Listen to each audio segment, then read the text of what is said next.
ಕನಕಪುರ ಪೂಜ್ಯ ಶ್ರೀ ಎಸ್ ಕರಿಯಪ್ಪನವರ 126ನೇ ಜಯಂತ್ಯೋತ್ಸವ ಮತ್ತು 46ನೇ ಪುಣ್ಯಸ್ಮರಣೆ ಕಾರ್ಯಕ್ರಮವನ್ನು ಆರ್ಯ ಸಂಸ್ಥೆ ವತಿಯಿಂದ ವಿಜೃಂಭಣೆಯಿಂದ ಆಚರಿಸಲಾಯಿತು. ವಿದ್ಯಾರ್ಥಿಗಳು ಹಾಗೂ ಕರಿಯಪ್ಪನವರ ಅಭಿಮಾನಿಗಳು ಸಾವಿರಾರು ಸಂಖ್ಯೆಯಲ್ಲಿ ಭಾಗವಹಿಸಿದ್ದರು. ನಗರದ ಪ್ರಮುಖ ರಸ್ತೆಯಲ್ಲಿ ಕರಿಯಪ್ಪನವರ ಭಾವಚಿತ್ರವನ್ನು ಜಾನಪದ ಕಲಾ ತಂಡಗಳೊಂದಿಗೆ ಮೆರವಣಿಗೆ ನಡೆಸಲಾಯಿತು. ನಂತರ ಕರಿಯಪ್ಪನವರ ಪುತ್ಥಳಿಗೆ ಪುಷ್ಪಾರ್ಚನೆ ಮಾಡುವುದರ ಮೂಲಕ ಗೌರವ ಸಮರ್ಪಿಸಲಾಯಿತು. ಕಾರ್ಯಕ್ರಮದಲ್ಲಿ ಆರ್ಎಸ್ ಸಂಸ್ಥೆ ಅಧ್ಯಕ್ಷರಾದ ಶ್ರೀಕಂಠು, ಮಾಜಿ ಸಂಸದರಾದ ಪಿಜಿಆರ್ ಸಿಂಧ್ಯಾ, ಸುವರ್ಣಮುಖಿ ಸಂಸ್ಕೃತಿ ಧಾಮದ ಸಂಸ್ಥಾಪಕ ಡಾಕ್ಟರ್ ಎಂ ನಾಗರಾಜು, ಪುಟ್ಟಸ್ವಾಮಿ, ಆಡಳಿತ ಮಂಡಳಿ ಸದಸ್ಯರುಗಳು ಕಾರ್ಯಕ್ರಮದಲ್ಲಿ ವೇದಿಕೆಯಲ್ಲಿ ಉಪಸ್ಥಿತರಿದ್ದರು. ಪಿಜಿಆರ್ ಸಿಂಧ್ಯಾರವರು ಮಾತನಾಡಿ, ನಮ್ಮ ತಾಲೂಕಿನವರೇ ಆದ ಉಪಮುಖ್ಯಮಂತ್ರಿ ಡಿ.ಕೆ. ಶಿವಕುಮಾರ್ ರಾಜ್ಯದ ಮುಖ್ಯಮಂತ್ರಿ ಆಗುವ ಯೋಗ ಶೀಘ್ರ ಕೂಡಿ ಬರಲಿದೆ ಎಂದು ಭಾವಿಸಿದ್ದೇನೆ. ನಮ್ಮ ತಾಲೂಕಿನವರು ಮುಖ್ಯಮಂತ್ರಿ ಆಗಲಿ ಎಂಬುದು ನಮ್ಮ ಅಭಿಲಾಷೆ ಎಂದರು. ಶ್ರೀಕಂಠೂರವರು ಮತ್ತೊಮ್ಮೆ ಅವಿರೋಧವಾಗಿ ಸಂಸ್ಥೆಯ ಅಧ್ಯಕ್ಷರಾಗಿ ಆಯ್ಕೆಯಾಗಿ ಸೇವೆ ಮುಂದುವರಿಸಲಿ ಎಂದು ತಮ್ಮ ಅಭಿಪ್ರಾಯ ತಿಳಿಸಿದರು. ಪಿಚ್ಚಿನಕೆರೆ, ಕನಕಪುರ ತಾಲೂಕು. ಮಾನ್ಯ ಕರಿಯಪ್ಪನವರು ಆದರ್ಶ ವ್ಯಕ್ತಿಗಳು. 3 ಸದ್ಗುಣ ಇಟ್ಕೊಂಡಿದ್ರು ಅವರು ಬಾಲ್ಯದಲ್ಲೇ. ಏನಪ್ಪ ಅಂದರೆ ಶಿಸ್ತು, ಸತ್ಯ, ದಿಟ್ಟ ನಿರ್ಧಾರ. ಇವರು ಮೈಸೂರಿನಲ್ಲಿ ಹನುಮಂತಯ್ಯನವರು ಇವರಿಬ್ಬರು ಮೈಸೂರಿನಲ್ಲಿ BA ಮಾಡಬೇಕಾಗಿದ್ದರೆ BA ಮುಗಿಸುವಾಗ ಇಬ್ಬರು ವಾಪಸ್ ಬರುವಾಗ ಹನುಮಂತಯ್ಯನವರು ನೀನೇನು ಮಾಡ್ತೀಯ ಅಂದರು. ಕರಿಯಪ್ಪನವರು ನೀನೇನು ಮಾಡ್ತೀಯಪ್ಪ ಅಂದರು. ನಾನು ಲಾಯರ್ ಕೆಲಸ ಮಾಡ್ತೀನಿ ಅಂತ ಹನುಮಂತಯ್ಯನವರು ಹೇಳಿದ್ರು. ನಾನು ಮಕ್ಕಳಿಗೆ ಪಾಠ ಹೇಳ್ತೀನಿ ಅಂತ ಅಂದ್ಬಿಟ್ಟು ಕರಿಯಪ್ಪನವ್ರು ಹೇಳಿದ್ರು. ಆಗ ಇದು ಯಾರು ಹೇಳಿದ್ರಪ್ಪ ಅಂತ ಅಂದರೆ ಮಾನ್ಯ ಕೆಂಗಲ್ ಹನುಮಂತಯ್ಯನವರು ಕರಿಯಪ್ಪನವರು ಸತ್ತು ದಿವಸ ಸಂತಾಪ ಸೂಚಕ ಸಭೆಯಲ್ಲಿ ನಮ್ಗೆ ತಿಳಿಸಿದ್ರು. ಅದಾದಮೇಲೆ ಇಲ್ಲಿಗೆ ಬಂದು ಅವರು ಮಕ್ಕಳಿಗೆ ಪಾಠ ಹೇಳ್ಕೊಂಡು ಅವರು ಮನೆ ಬಿಡಿಸ್ಬಿಟ್ರು. ಆಮೇಲೆ ಇಲ್ಲಿಗೆ ಬಂದು ಬೈಲಿನಲ್ಲಿ ನಿಂತಿದ್ರು. ಆವಾಗ ನಿಮ್ಮಂಥವರೆಲ್ಲ ಸೇರಿ ಅವ್ರಿಗೊಂದಷ್ಟು ನೋಡಿ, ಈ ಜಮೀನೆಲ್ಲ ಒಂದು 25 ಎಕರೆ ಜಮೀನನ್ನ ಒಂದು ನಯಾ ಪೈಸೆ ಕೊಟ್ಟಿದ್ದಾರೆ ಪುಣ್ಯಾತ್ಮರು. ಅವ್ರ ಪಾದಕ್ಕೂ ನಾವು ಶರಣ ಮಾಡಬೇಕು. ಒಂದೇ ಒಂದು ನಯಾ ಪೈಸೆ ಯಾರೂ ತಗೊಂಡಿಲ್ಲ ಈ ಭೂಮಿಗೆ. ಆಮೇಲೆ ಈ ಕಟ್ಟಡಗಳು ಕಟ್ಟಬೇಕಾಗಿದ್ರೆ ಫಸ್ಟು ಎಲ್ಲ ಹಳ್ಳಿಗಡೆಯಿಂದ ಮರ, ಗಳ, ಗರಿ ಇವೆಲ್ಲ ತಂದು ಮೊದಲು ಸಡ್ ಮಾಡಿಕೊಂಡು ಇವ್ರ ನಡವಳಿಕೆ ನೋಡ್ತಾ ನೋಡ್ತಾ ನೋಡ್ತಾ ತಾಲ್ಲೂಕಿನ ಜನ ಎಲ್ಲ ಇವ್ರಿಗೆ ಒಂದು ನಯಾ ಪೈಸೆ ಇಸ್ಕೊಳ್ದೆ MLA ಓಟ್ ಹಾಕ್ತಾರೆ ಕರಿಯಪ್ಪನವ್ರಿಗೆ. ಆಮೇಲೆ ಏನಪ್ಪ ಇವ್ರದ್ದು ಒಂದು ಸದ್ಗುಣ ಅಂತ ಅಂದರೆ, ನೀವು ಹಣ ಕೊಡೋಕ್ಕೆ ಬಂದರೆ ಈ ಸಂಸ್ಥೆಗೆ ಆ ಹಣ ಎಲ್ಲಿಂದ ಬಂತು, ಯಾಕೆ ಕೊಡ್ತಾ ಇದೆಯಾ, ಏನು ನೀ ಹೆಂಗೆ ಸಂಪಾದನೆ ಮಾಡಿದೆ ಅಂತ ಕೇಳೋರು. ನೀನು ಕರೆಕ್ಟಾಗಿ ಉತ್ತರ ಕೊಟ್ಟರೆ ಮಾತ್ರ ಹಣ ಇಸ್ಕೊತಾಯಿದ್ರು, ಇಲ್ಲದೇ ಇದ್ರಿಲ್ಲ. ಹೋಗು ಬೇಡ, ಆ ದುಡ್ಡು ನನಗೆ ಬೇಡ. ಯಾರಾದರೂ ನಿಮ್ಮ ಶಿಷ್ಯ ಲಂಚ ತಗೋತಾನೆ ಸ್ವಾಮಿ ಅಂದರೆ, ನೀನು ಲಂಚ ತಗೊಂಡಿಯಂತೆ, ನೀನು ದುಡ್ಡು ಬೇಡ, ಹೋಗು. ಇಲ್ಲಿ ಸತ್ಯದ ದುಡ್ಡು ಇರೋದು. ಅದಕ್ಕೆ 1000 ವರ್ಷ ಇರುತ್ತೆ. ಇದು 100 ವರ್ಷ ಅಲ್ಲ, 1000 ವರ್ಷ ಇರುತ್ತೆ. ಸತ್ಯ ಎಲ್ಲಿದೆಯೋ ಅಲ್ಲಿ ದೇವ್ರು ಇರ್ತಾನೆ. ನೋಡಿ, ಇವತ್ತು ಅನೇಕರ ಮಹಾನ್ ಸ್ವಾಮಿಗಳಿದ್ದಾರೆ, ಅನೇಕ ಇಡೀ ಕರ್ನಾಟಕದಲ್ಲಿ, ದೇಶದಲ್ಲಿ. ಯಾವುದನ್ನ ದುಡ್ಡು ಕೊಡಿ ಸದಿಲ್ಲಿ ಇಸ್ಕೊಂಡ್ಬಿಡ್ತಾರೆ. ಅವ್ರೇನು ಕೇಳಲ್ಲ, ಅವ್ರಿಗೆ ದುಡ್ಡು ಬೇಕು. ಇವ್ರಿಗೆ ದುಡ್ಡು ಬೇಡ, ಸತ್ಯ ಬೇಕು. ಸರಿಗೆ ನಾನೇನಾದರೂ ಸುಳ್ಳು ಹೇಳ್ಬಿಟ್ಟು ಇನ್ನೊಂದು ದಿವಸ ಬಂದರೆ ಇಲ್ಲಿಗೆ ಜಾಗನೇ ಇಲ್ಲ ನನಗೆ, ಹೇಳು ಮೇಲ್ಕೆ, ನೀನು ಅವ್ರು ಸುಳ್ಳು ಹೇಳ್ಬಿಟ್ಟು ಅದೇ ಹೇಳು ಮೇಲ್ಕೊ ಅಂತ ಅಂದ್ಬಿಡು. ನಾವೇನಾದರೂ ಸತ್ಯದಿಂದನೇ ಹೇಳಬೇಕಾಗಿತ್ತು, ಸತ್ಯನೇ ನುಡಿಬೇಕಾಗಿತ್ತು. ಸನ್ಮಾರ್ಗದಲ್ಲೇ ಅವರು ಇಡೀ ಶಿಷ್ಯ ವೃಂದ ಇಡೀ ಜಗತ್ತಿನಲ್ಲಿದೆ. ಆದರೂ ಕೂಡ ನಿಮ್ಗೆ ಗೊತ್ತಾಗುತ್ತೆ ಇವ್ರು ಕರಿಯಪ್ಪನವ್ರ ಶಿಷ್ಯರು ಅಂತ. ಅವ್ರು ಮಾತಾಡಿಸಿ ಅವ್ರ ನುಡಿ ನೋಡಿದ್ರೆ ನಿಮ್ಗೆ ಗೊತ್ತಾಗೋಗುತ್ತೆ. ಅಮೇರಿಕದಲ್ಲಿ ಹೋದರೂ ಕರಿಯಪ್ಪನವ್ರ ಶಿಷ್ಯರು ನೀವು ಕಂಡುಹಿಡಿಬೋದು. ಅವ್ರಿಗೆ ಅಸತ್ಯ ಈ ಭೂಮಿಲಿ ಯಾರು ಅಜ್ಜೆ ಇಕ್ಕಿದ್ರು, ನಾವು ಓದಲಿಲ್ಲ ಅವ್ರ ಕೈ ಕೆಳಗೆ.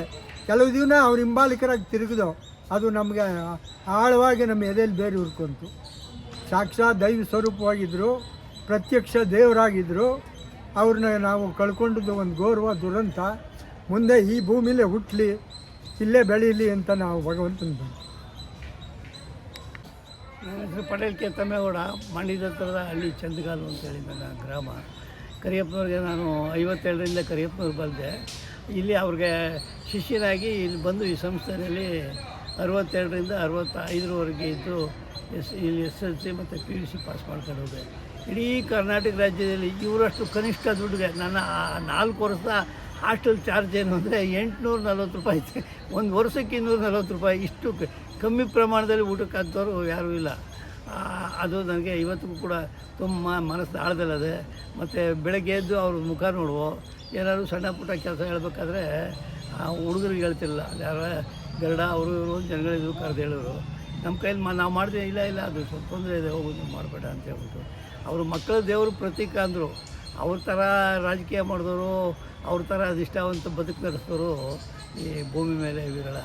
ಅವ್ರಿಗೆ ಇಡೀ ಮನೆ ವಿಚಾರ, ಅವ್ರ ಅಣ್ಣವ್ರ ಮಗ ಇಲ್ಲಿದ್ದರು, ಫೀಸ್ ಕಟ್ಟೇಳಪ್ಪ, ನಿಮ್ಮ ಅಪ್ಪನ ಮೊದಲು ತಗೊಂಬಂದು ಇಲ್ಲಿ ಹಾಸ್ಟ್ಲ್ ಫೀಸ್ ಕೊಟ್ಟಿಲ್ಲ ಅಂತ ನೀನು ಅಂತ ಹೇಳ್ಬಿಟ್ಟು ಅವ್ರ ಫ್ಯಾಮಿಲಿದು ಮೊದಲು ಆಗೋಗ್ಬೇಕು. ಆ ಥರದಲ್ಲಿ ಏನೋ ಕೇಳಿದ್ರೆ ಏನು ಹೇಳಿದ್ರು ಏನು. ಕರಿಯಪ್ಪನವ್ರಿಗೆ ಬೇರೆ ಥರ ದುಡ್ಡು ಹಿಡಿಸ್ತಿರ್ಲಿಲ್ಲ. ಒಬ್ಬ ತಮಿಳ್ನಾಡಿನವರೊಬ್ಬ ಬಂದು ಈ ಸಂಸ್ಥೆ ಹೋಗ್ಬಿಟ್ಟು ನಾನು ದುಡ್ಡು ಕೊಡ್ತೀನಿ, ಗುಂಡಿ ತೆಗಿಸಿ ದೊಡ್ಡ ಕಟ್ಟಡ ಹಾಕಿ ಹಾಗೆ ಅಂತ ಅಂದ್ಬಿಟ್ಟು ಹೇಳಿ ಅವರು ಕೋಟ ನೋಟಕ್ಕೆ ಪ್ರಸಿದ್ಧಿಯಾಗಿದ್ರು ಅಂತ ಆಮೇಲೆ ನಿಧಾನಕ್ಕೆ ಗೊತ್ತಾಯ್ತು. ಆ ಗುಂಡಿಯ ಮುಚ್ಚಿಸ್ಬಿಟ್ರೆ ಹೊರತು ನೀನು ದುಡ್ಡು ಜಿ ಡಿ ನಾಯ್ಡು ಅಂತೇಳಿ, ಜಿ ಡಿ ನಾಯ್ಡು ನೀನು ದುಡ್ಡು ಬೇಡ, ತಿರುಗಿ ಕರ್ಕೊತೀನಿ ಬರಬೇಡ, ನಾವಿಲ್ಲೇ ನಾವು ಮಾಡ್ಕೊತೀವಿ ಅಲ್ಲ. ಆ ಸಂದರ್ಭ ನಾನು ಓದ್ತಿದ್ದೆ ಆ ಸಂದರ್ಭದಲ್ಲಿ. ಅದನ್ನು ಇದು ಮಾಡಿ ನೀವು ನಿಮ್ಮ ದುಡ್ಡು ಅಗತ್ಯ ಇಲ್ಲ, ಇಲ್ಲೇ ನಮ್ಮದೇ ದುಡ್ಡಾಗಿದೆ ಮಾಡ್ತೀವಿ ಹಾಗೆ ಅಂತ ಅಂದ್ಬಿಟ್ಟು. ತೊಳೆದ ಕೈ ಅಂತ ಮೊದಲು ಹೇಳಿದ್ರೆ ಹಾಗೇ ತೊಳೆದ ಕೈ ಅವರು. ಅವ್ರ ಥರ ಬೇರೆ ಜನ ಯಾರೂ ಬರೋದಿಲ್ಲ. ರಾಜಕಾರಣಿಗಳು ಎದುರು ಅಸೆಂಬ್ಲಿ ಒಳಗೆ ಕರಿಯಪ್ಪನವ್ರ ಲಿಫ್ಟ್ ಯಾರ ಕೆಟ್ಟೋಗ್ಬಿಟ್ಟು ಅಂತ ಹೇಳೋದು ಬರಬೇಕಾದ್ರೆ ಅವ್ರದಿಂದ ಎಷ್ಟೋ ದೂರ ಅವ್ರು ಕೆಳಗೆ ತಲುಪಿದ ಮೇಲೆ ಇಳಿಯೋರು, ಹತ್ತುವಾಗಲೂ ಅಷ್ಟು ಅವ್ರು ಹತ್ತದ ಮೇಲೆ ಹತ್ತೋರು. ಮೂರನೇ ಮಾಡಿ ಹೋಗ್ಬಿಟ್ರೆ ಏನು ನೀವೆಲ್ಲ ಕರಿಯಪ್ಪನವ್ರ ಶಿಷ್ಯರ, ನೀವೆಲ್ಲ ಯಾವ್ದಾದ್ರು ಒಂದು ಕೆಲಸ ಕರಿಯಪ್ಪನವರು ಶಿಷ್ಯರಂದು ಇರಿದ್ರೆ ಒಂದು ಕುರ್ಚಿ ಕೊಟ್ಟು ಕುಂಡಿಸಿ ಕಾಫಿ ಕುಡ್ದಿರ ಅಂತ ಕುಡಿಸಿ ಎಲ್ಲ ಮಾಡಿ ಅವೆಲ್ಲನೇ ಇದು ಮಾಡೇ ಕಳಿಸ್ತಿದ್ದು. ಆ ಕೆಲಸಗಳನ್ನೂ ಹಾಗೆ ಮಾಡಿಕೊಡ್ತಿದ್ರು. ಯಾರಿಗೆ ಲೆಟ್ರ್ ಕೊಡಬೇಕಾದ್ರೂ ಲೆಕ್ಕ ಇಲ್ಲದೆ ಕೊಡೋರು, ಯಾವ ದೊಡ್ಡ ಎಲ್ಲ ಅವ್ರ ಶಿಷ್ಯಂದಿರೇ. ಎಲ್ಲಿ ಇದೀಗ ಕರ್ನಾಟಕದ ಹಳೆ ಮೈಸೂರು ಸಂಸ್ಥಾನದಲ್ಲಿರೋಲ್ಲ ಎಲ್ಲ ಲೆಟ್ರ್ ಕೊಡೋದು, ಹಣಕಾಸು ಇರೋದು ತೊಂದರೆ ಇದೆ, ನೀವು ಫ್ರೀಯಾಗಿ ಟ್ರೀಟ್ಮೆಂಟ್ ಕೊಟ್ಟು ಕಳಿಸಿ ಅನ್ನೋದು, ಫ್ರೀಯಾಗಿ ಎಜುಕೇಷನ್ ಮಾಡಿಸಿ ಕಳಿಸಿ ಅನ್ನೋದು. ಅಂಥ ಆದರ್ಶ ಪುರುಷರು ನಾವು ನೋಡು ಅವ್ರು ನೋಡಿದ್ದೀವಲ್ಲ, ಅವರಿದ್ದಾಗ ನಾವು ಹುಟ್ಟಿದ್ವಲ್ಲ ಅನ್ನೋದೇ ನಮ್ಮ ಪುಣ್ಯ. ಈ ರಾಜಕಾರಣಿಗಳ ಎದುರು ಯಾವುದೋ ಒಂದು ಸಾರಿ ದೇವರಾಜ ಮೈಸೂರಿಂದ ಈ ಮಾರ್ಗವಾಗಿ ಬಂದ್ಬಿಟ್ಟು ರೋಡ್ ಬದಲಾಯಿಸೋದ್ರು. ಹಾಗೇನೋ ಅವ್ರ ಪಾರ್ಟಿಲಿ ಅವ್ರು ಇರಲಿಲ್ಲ. ರೋಡ್ ಬದಲಾಯಿಸ್ಕೊಳ್ಳೋದು, ಇದೇನೋ ನೀನು ರೋಡ್ ಬದಲಾಯಿಸ್ಕೊಳ್ಳೋದಿ ಅಂತ ಆಮೇಲೆ ಗೊತ್ತಾಯ್ತು. ಇಲ್ಲ ಗುರುಗಳೇ, ಏನೋ ಸಂದರ್ಭ ಇತ್ತು, ಅದಕ್ಕೆ ಸ್ವಲ್ಪ ಸಾಲ್ಟ್ ಕಟ್ಟೋರು ಊಟ ಅಷ್ಟು ಬೆದರೂರು ಇವ್ರು ಕಂಡ್ರೆ. ಕಾರಣ ಅಂದರೆ ಅವರ ಸತ್ಯವಾದ ನಾಲ್ಗೆ ಹಂಗಿತ್ತು. ಆ ನಾಲ್ಗೆಗೆ ಸಮವಾಗಿ ಬಾಳ್ದವರು ಭಾಳ ಕಡಿಮೆ. ಆ ಕೆಲಸ ಮಾಡಿದವರು ಅಂದರೆ ಅಲ್ಲಲ್ಲೇ ಜಿಲ್ಲಾ ಗುರುತಿಸಿ ಅವರೆಲ್ಲ ಕರೆದು ಮಾತುಕತೆ ಹೇಳಿ ಹೀಗೆ ಮಾಡು ಹಾಗೆ ಮಾಡು ಅಂತೇಳಿ. ಆ ಕರಿಯಪ್ಪನವರ ಹೇಳಿಕೆನಲ್ಲೇ ಇಲ್ಲಿ ಕೆಲವು ಸ್ಕೂಲು ಅವೆಲ್ಲ ಬೇರೆ ಕಡೆ ಆಗವೆ, ನಮಗೆ ಇಲ್ಲಿ ರೂಮ್ಗಳು ಶಾರ್ಟೇಜ್ ಇದೆ, ರಶ್ ಆಯ್ತದೆ ಅಂದ್ಬಿಟ್ಟು ನಮ್ಮ ತಮ್ಮಯ್ಯನವರು ಅಂತಿದ್ರು ಕೂಟ್ಗಲ್ಲ, ಅವ್ರು ಕರೆಸೋದು ದನ್ನೇ ಕಳಿಸಿದ್ರು, ಕರ್ಕೊಂಡು ಬಂದೆ.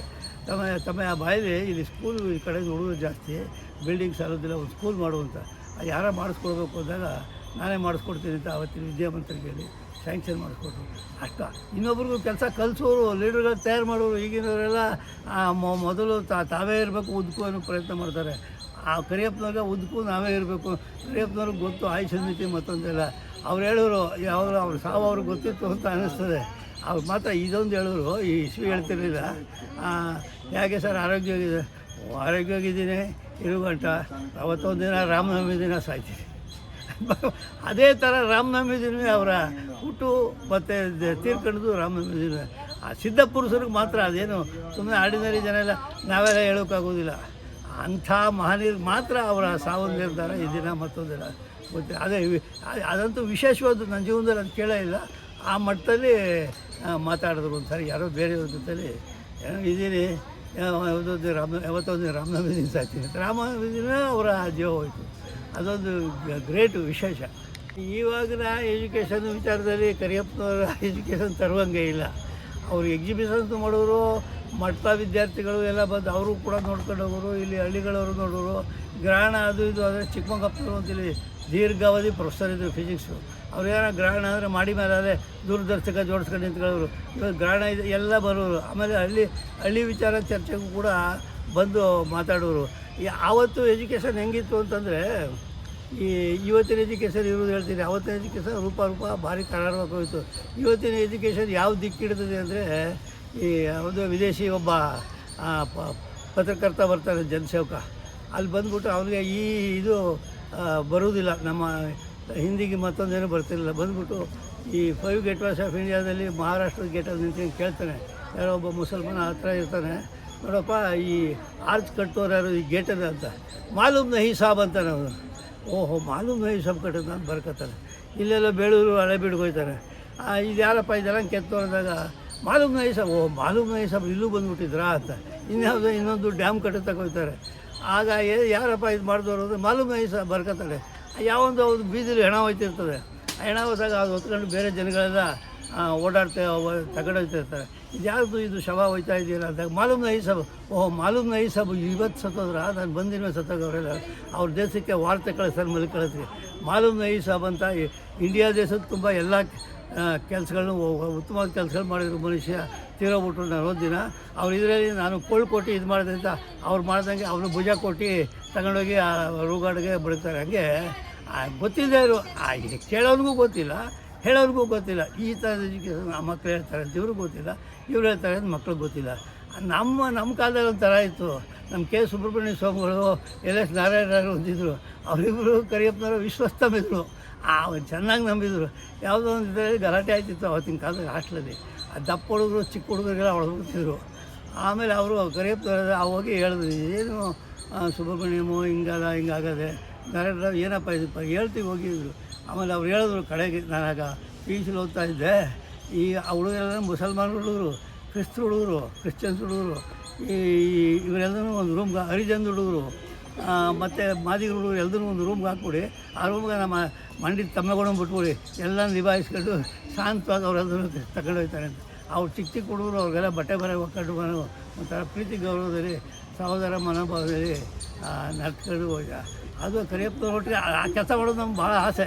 ಕರಿಯಪ್ಪನವ್ರ ಬಾಯಿ ಬಂದಿರೋದು ಆ ಕೆಲಸಕ್ಕಿಂತ ಏನು ಪುಣ್ಯ ಇದೆ ಅಂದ್ಬಿಟ್ಟು. ಅದೇನೋ ಇವತ್ತು ನಮಗೆ ದೇವರಾಗಿದ್ದಾರೆ, ಸುಮ್ಮನೆ ನಾವೇನು ಅದು ಇದು ಅಂತ ಹೇಳೋದಲ್ಲ, ದೇವರಾಗಿದ್ದಾರೆ. ಅರಸನವ್ರು ಇಲ್ಲೊಂದು ಸಾರಿ ಭಾಷಣ ಮಾಡಿದ್ರು, ನಾನು ಯಾರಿಗೂ ಹೆದರಲ್ಲ, ಕರಿಯಪ್ಪನವ್ರಿಗೆ ಮಾತ್ರ ಹೆದರ್ತೀನಿ ಅಂದರು. ಅಷ್ಟು ತೂಕ ಇಟ್ಕೊಂಡಿದ್ರು. ಇವ್ರ ಬಾಯಲ್ಲಿ ಬರೋದೇ ತಡ, ಅರಸು ಆ ತಕ್ಷಣ ಮಾಡೋರು. ಯಾಕೆಂದರೆ ಇವರು ಪ್ರತಿಯೊಬ್ಬರು ಇವರಲ್ಲಿರೋ ಸತ್ಯವನ್ನು ಗಮನಿಸಿದ್ರು. ಗುರುಗಳು ಇವ್ರು ಬರೀ ಗುರುಗಳು ಬಾಯಿ ಮಾತಿನಲ್ಲಿ ಅಥವಾ MLA ಅಂತ ಅಲ್ಲ, ಅವ್ರ ನಡತೆ ಅಂತ ಶುದ್ಧವಾಗಿತ್ತು. ಅವ್ರ ನಡತೆ ನೋಡಿ, ಮನುಷ್ಯನಿಗೆ ಇದರಿಂದ ಏನು ತಿಳ್ಕೊಬೋದು ನೀವು ಪತ್ರಕರ್ತರು ಅಂತ ಅಂದರೆ, ಒಬ್ಬ ಸಮಾಜದಲ್ಲಿ ಸದ್ಗುಣ 3 ಶಿಸ್ತು, ಸತ್ಯ, ದಿಟ್ಟ ನಿರ್ಧಾರ ಮಾಡಿಕೊಂಡ್ರೆ ಯಾವುದೇ ಬಂಡವಾಳ ಬೇಕಾಗಿಲ್ಲ, ಅವನು ಎತ್ತರಕ್ಕೆ ಬೆಳೀಬೋದು ಅಂತ ಇದೊಂದು ಉದಾಹರಣೆ. ಯಾವುದು ಈ ಭೂಮಿ, ಈ ಕರಿಯಪ್ಪ ಇದೊಂದು ಉದಾಹರಣೆ. ಮಕ್ಕಳು ಇವತ್ತು ಇದನ್ನು ಹೇಳ್ಕೊಡ್ಬೇಕು ಮಕ್ಕಳಿಗೆ. ಇವತ್ತೇನೋ ಬರ್ತಾರೆ 10 ಗಂಟೆಗೆ ಬಸ್ನಲ್ಲಿ ಬರ್ತಾರೆ, 11 ಗಂಟೆಗೆ ಕನಕಪುರ ಇಳಿತಾರೆ, 2 ಗಂಟೆ ತಿರ್ಗಿ ಬಸ್ ಸ್ಟ್ಯಾಂಡಲ್ಲಿ ಇರ್ತಾರೆ. ಅದೇನು ಹೇಳ್ಕೊಡ್ತಾರೆ ಆ ಭಗವಂತನಿಗೆ ಗೊತ್ತು, ನಮಗೆ ಗೊತ್ತಿಲ್ಲ. ಇದು ಅಧೋಗತಿಗೆ ಹೋಗ್ತಾ ಇದೆ ಇವತ್ತು ವಿದ್ಯಾಭ್ಯಾಸ. ಬ್ಯಾಗು ಬಟ್ಟೆ ಚೆನ್ನಾಗವೆ, ಅಧೋಗತಿಗೆ ಹೋಗ್ತಾ ಇದೆ. ಅವತ್ತು 5-6 ಗಂಟೆ ಆಟ ಆಡಿಸೋರು, ಪಾಠ ಮಾಡೋರು ಇವತ್ತು 2 ಗಂಟೆ ಬಂದ್ಬಿಟ್ಟಿದೆ. ಯಾಕೆಂದರೆ ನಮ್ಮನ್ನು ಆಳೋರ ಹತ್ರ ಶಿಸ್ತಿಲ್ಲ. ಶಿಸ್ತು ಗೊತ್ತೇ ಇಲ್ಲ ಅವ್ರಿಗೆ, ಸತ್ಯನೂ ಗೊತ್ತೇ ಇಲ್ಲ. ಬುರುಡೆ ಸರ್ಕಾರ, ಬುರುಡೆ ಜನ ಆಗಿದ್ದೀವಿ ನಾವು. ಇವತ್ತಿನ ಸರ್ಕಾರ 100ಕ್ಕೆ 100 ಬುರುಡೆ ಸರ್ಕಾರ, ಬುರುಡೆ ಜನ. ನಮ್ಮ ದುಡ್ಡಿಗೆ ನಮ್ಮ ದುಡ್ಡು ಕೊಟ್ಟು ನಮ್ಮನ್ನೇ ಸಾಲಗಾರರು ಮಾಡಿ ನಮಗೆ ದುಡ್ಡು ಕೊಟ್ಟು ಓಟ್ ಹಾಕ್ಸ್ಕೊತಾವ್ರಲ್ಲ. ಎಂಥ ಬುದ್ಧಿವಂತರವ್ರೇನು ಲೆಕ್ಕ ಹಾಕ್ಕೊಳ್ಳಿ, ನಾವೆಂಥ ಮೂರ್ಖರಿದ್ದೀವಿ ಲೆಕ್ಕ ಹಾಕ್ಕೊಳ್ಳಿ. ನೀವು ಪತ್ರಿಕರ್ತರು ಇದನ್ನೆಲ್ಲ ವಿವರಿಸಿ ಖಂಡಿಸ್ಬೇಕು. ಖಂಡಿಸ್ತಾ ಇಲ್ಲ. ಯಾರ್ದೋ ದಾಕ್ಷಿಣ್ಯಕ್ಕೆ ಬರೀತೀರಿ, ಅದು ಸತ್ಯ ಅಲ್ಲ. ಅವನು ಜೈಲಿಗೆ ಹಾಕ್ಬಿಟ್ರು ಚಿಂತೆ ಇಲ್ಲ, ಖಂಡಿಸ್ಬೇಕು. ಅನ್ಯಾಯವನ್ನು ಪ್ರತಿಯೊಬ್ಬರು ಅದರಲ್ಲಿ ವಿಶೇಷವಾಗಿ ಪತ್ರಕರ್ತರು ಖಂಡಿಸ್ಬೇಕು. ನಾನು ಎಲ್ಲೋ ಒಂದು ಮೂಲೆಯಲ್ಲಿ ಮಾತಾಡ್ಬೋದು, ಅದು ದೇಶಕ್ಕೆ ಹತ್ತಲ್ಲ. ನೀವು ಮಾತಾಡಿದ್ರೆ ದೇಶಕ್ಕೆ ಹತ್ತದೆ. ಅದಕ್ಕೆ ಇವತ್ತು ಸತ್ಯವಂತರು ಕಮ್ಮಿ ಆಗಿದ್ದಾರೆ. ಸರ್ಕಾರ ಬಿಡಿ ಬದುಕು ಸತ್ತೋಗಿದೆ. ಅದು ಅದೇ ಅಂತ ನಾನು ಹೇಳಲ್ಲ, 100 ಉದಾಹರಣೆ ಕೊಡಬಲ್ಲೆ. ಆದರೆ ಇಲ್ಲಿ ಈ ಟೈಮಿಗೆ ಪ್ರಯೋಜನ ಇಲ್ಲ ಅದು.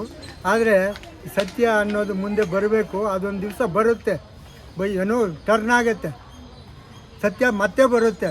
ನೋಡಿ, ಭಾರತ ದೇಶನ ಎಲ್ಲ ಗೋರ್ಕು ಹೊರಟೋದ್ರು. ಇವತ್ತು ಆ ದೇಶ ಜಗತ್ತಿನಲ್ಲಿ ಉದ್ಧಾರ ಆಗ್ತದೆ, ಒಂದೇ ಸ್ಥಾನಕ್ಕೆ ಹೋಯ್ತಾ ಇದೆ. ಇಲ್ಲಿ ಭೂಮಿಯಲ್ಲಿ ಸತ್ಯ ಇತ್ತು. ಯಾವ ಭೂಮಿಲಿ? ಭಾರತ ದೇಶದ ಭೂಮಿಯಲ್ಲಿ ಸತ್ಯ ಇತ್ತು. ಅದಕ್ಕೋಸ್ಕರ ಇದಾಗ್ತಾ ಇದೆ. ನೋಡಿ, ಇವಾಗ ಕೆಲವರಲ್ಲಿ ಕಲ್ಲೋಲ ಆಗ್ತಾ ಇದೆ. ಯಾಕೆ ಆಗ್ತಾ ಇದೆ? ಅವರಲ್ಲಿರೋ ಗುಣ, ನಾವೇ ದೊಡ್ಡವರು, ನಮ್ಮ ದೇವರೇ ದೊಡ್ಡದು, ನಮ್ಮನ್ನು ಬಿಟ್ಟರೆ ಯಾರೂ ಇರಬಾರ್ದು ಅಂತಾರೆ. ಅವರೇ ನಾಶ ಆಯ್ತಾವೆ. ರಾವಣನ ವಂಶದವರು ಈ ಮಾತಾಡೋರು. ನನ್ನ ಧರ್ಮ ದೊಡ್ಡದಲ್ಲ, ಜಗತ್ತಿನ ಧರ್ಮ ದೊಡ್ಡದು, ಜಗತ್ತಿನ ಜನ ದೊಡ್ಡವರು. ಹಾಗಂತ ಎಲ್ಲಾದರೂ ಹೋಗಿ ನಿಮ್ಗೆ ಯಾವ ನೋವು ಇಲ್ಲ. ಯಾವಾಗ ನನ್ನ ಧರ್ಮ ದೊಡ್ಡದು, ನಾನೇ ಜಗತ್ತಿನಲ್ಲಿ ಇರಬೇಕು, ನೀನು ಇರಬಾರ್ದು ಅಂತಾರೋ ಮೊದಲು ನಿನ್ನೆ ಮುಗಿಸ್ಬಿಡ್ತಾರೆ. ಇವತ್ತು ಅದು ನಡೀತಾ ಇರೋದೇ ಅದು. ಹೌದೋ ಇಲ್ಲ ಅಂತೀರೋ? ಜಗತ್ತಿನಲ್ಲಿ ನೀವು ಎತ್ತರಕ್ಕೆ ಬೆಳಿಬೇಕಾದ್ರೂ ಅಷ್ಟೇ, ಸತ್ಯದಿಂದ ಇದ್ದರೆ ಮಾತ್ರ ಎತ್ತರಕ್ಕೆ ಬೆಳೀತೀರಿ. ನೀವು ಸತ್ಯವಂತರಾದರೆ ನಿಮ್ಮ ಮಕ್ಕಳು ಸತ್ಯವಂತರಾಗ್ತಾರೆ. ನೀವು 1 ರೂಪಾಯಿನೂ ಸತ್ಯದಿಂದ ಸಂಪಾದನೆ ಮಾಡಿ 3 ತಲೆಗೆ ಉಳಿದಿರ್ತದೆ. ಶತಕೋಟಿ ಸಂಪಾದನೆ ಮಾಡಿ ವಾಮ ಮಾರ್ಗದಲ್ಲಿ 1 ತಲೆಗೂ ಉಳಿಯಲ್ಲ. ಅವನು ಇಡೀ ಅವನ ಕುಲನೇ ಹೋಗ್ಬಿಡುತ್ತೆ. ಅವನ ಮಕ್ಕಳು ಮೊಮ್ಮಕ್ಕಳು ನಿರ್ನಾಮ ಆಗ್ತದೆ. ಬರ್ಕೊಡ್ತೀನಿ ನಾನು ಬೇಕಾದ್ರೆ. ಮನುಷ್ಯ ಯಾರೇ ಆಗಲಿ ಒಂದು ಸತ್ಯದಿಂದ ನನಗೆ ಎಷ್ಟಾಯಿತೋ ಅಷ್ಟೇ ಭಗವಂತ 2 ಹೊತ್ತು ಕೊಟ್ಟರು ಅಷ್ಟೇ ಸಾಕು, 1 ಹೊತ್ತು ಕೊಟ್ಟರು ಅಷ್ಟೇ ಸಾಕು. ನಾವು ದುಡಿಬೇಕು, ತಪಸ್ಸು ಮಾಡಬೇಕಾದ್ದಿಲ್ಲ, ದುಡಿಬೇಕು ಮನುಷ್ಯ. ದುಡಿಮೆನೇ ಪ್ರಪಂಚದಲ್ಲಿ. ನಾನು ದುಡಿದು ನಿನ್ನ ಒಂದು ಇಡೀ ಅನ್ನ ಕೊಟ್ಟರೆ ಅದಕ್ಕಿನ್ನ ಬೇಕಾ? ನಾನು ದುಡಿದ್ರೆ ನಿನಗಲ್ಲಿ ಅನ್ನ ಕೊಡೋಕ್ಕಾಗತ್ತೆ? ದುಡಿಯೋನೇ ಸತ್ಯವಂತ. 1 ಎಕರೆ ಹೊಲ ಉಳೋನೇ ಸತ್ಯವಂತ. ಈ ಸ್ವರ್ಗ ಏನಾನ ಇದ್ದರೆ 1 ಎಕರೆ ಹೊಲ ಉಳ್ತಾನಲ್ಲ ಅವನಿಗೆ ಸ್ವರ್ಗ ಇರೋದು. ಹೆಂಗೆ ಅಂತ ಕೇಳ್ಬೋದು. ಅವನು 1 ಎಕರೆ ಹೊಲ ಊತ್ರೆ 1 ಎಕರೆ ಹೊಲ ಊತ್ರೆ ಸಾವಿರಾರು ಪಕ್ಷಿಗಳು ಇರ್ಬೂ ಕೂಡ 6 ತಿಂಗಳು ಜೀವನ ಗೂಡಾಕೋತಾವಂತೆ. 100 ಕೋಟಿ ಮಡಗಿರೋನ ಮನೆಯಲ್ಲಿ ಕಬ್ಬಣ ಪೆಟ್ಟಿಗೆಲ್ಲಿ ಹೋಗಿ ಇಲಿ ತಿಂತದ, ಯಜ್ಞ ತಿಂತದ, ಇರುಪು ತಿಂತದ, ಏನು ತಿಂತದೆ? ಅವನಿಗೆಲ್ಲಿ ಬಂತು ಧರ್ಮ? ತಪಸ್ಸು ಮಾಡಿದ್ರೆ ನಾನೊಬ್ಬನಿಗೆ ಶಿವ ಅಂತ ಅಂದ್ಬಿಟ್ರೆ ನನಗೂ ಅನ್ನ ಬೇಡವಾ? ಇನ್ನೊಬ್ಬ ಗೇದು ಹಾಕ್ಬೇಕಲ್ಲ, ಅಲ್ಲಿ ತಪಸ್ಸಿಗೇನು ಫಲ ಬಂತು? ಅವನು ಎಷ್ಟೇ ಇದಿದ್ರೂ ಕೂಡ 100 ಎಕರೆ ಜಮೀನು, 1 ಎಕರೆ ಹೊಲ ಉಳ್ಳೇಬೇಕು, 1 ಎಕರೆ ಬೆಳೆ ಹಾಕಲೇಬೇಕು. ಅವು 180 ಕೋಟಿ ಜೀವರಾಶಿಗಳು ತಿಂದು ಹೋಗಬೇಕು. ನಮ್ಗೆ ಆವಾಗ ಸ್ವರ್ಗ ಇದೆ. ಅದಕ್ಕೆ ರೈತ ಶತಮಾನಗಳಿಂದ ಶೋಷಣೆ ಮಾಡ್ತಾವ್ರೆ. ಸಹಿತ ಬದುಕಿಸ್ಲಿ ಅವನೇ. ರೈತ ನೆಟ್ಟಿಗೆ ನಿಂತವನೇ. 3 ಹೊತ್ತು ಅನ್ನ, ಇಡೀ 40 ಕೋಟಿಗೆ ಅನ್ನ ಇರಲಿಲ್ಲ. ನನಗೆ ಗೊತ್ತು. 1960-65ರಲ್ಲಿ.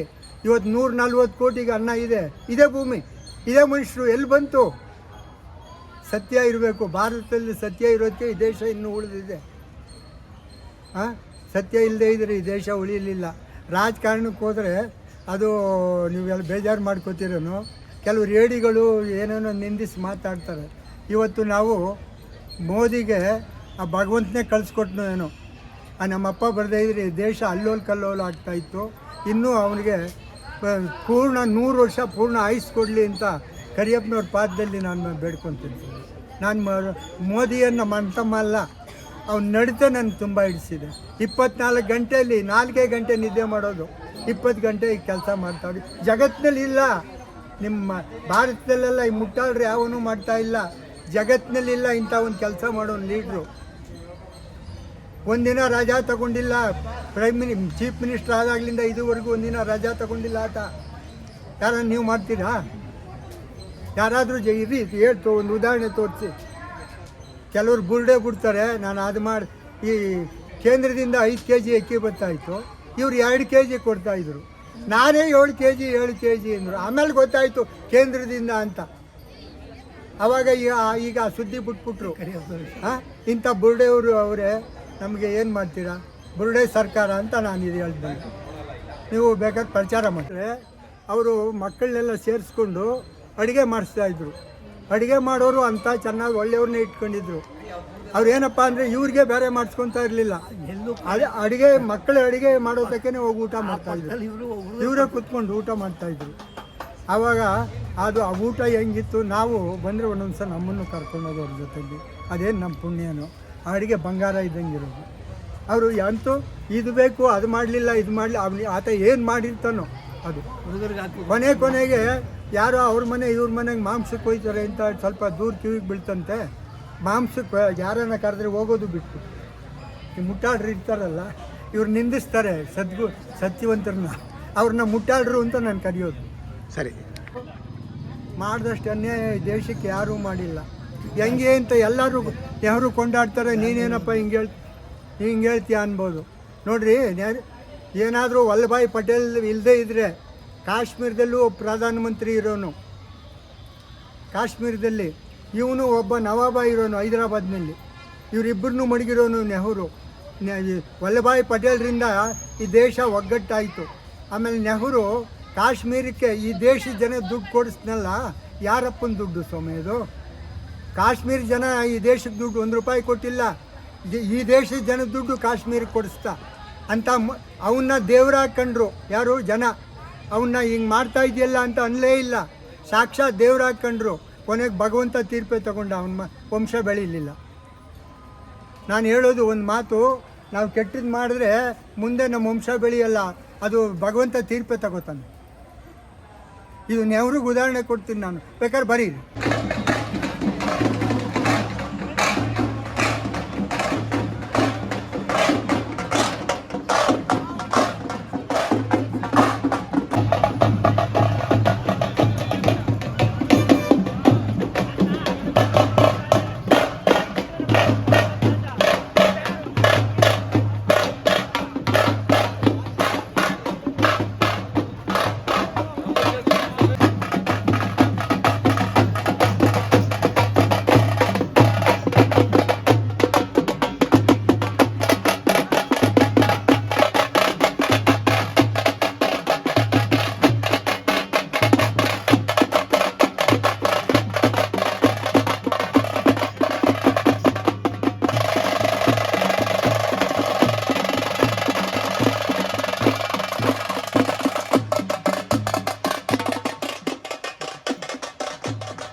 ನಾವು ಕಳಿಸ್ಕೊಡ್ತೀವಿ ಬರ್ರಿ.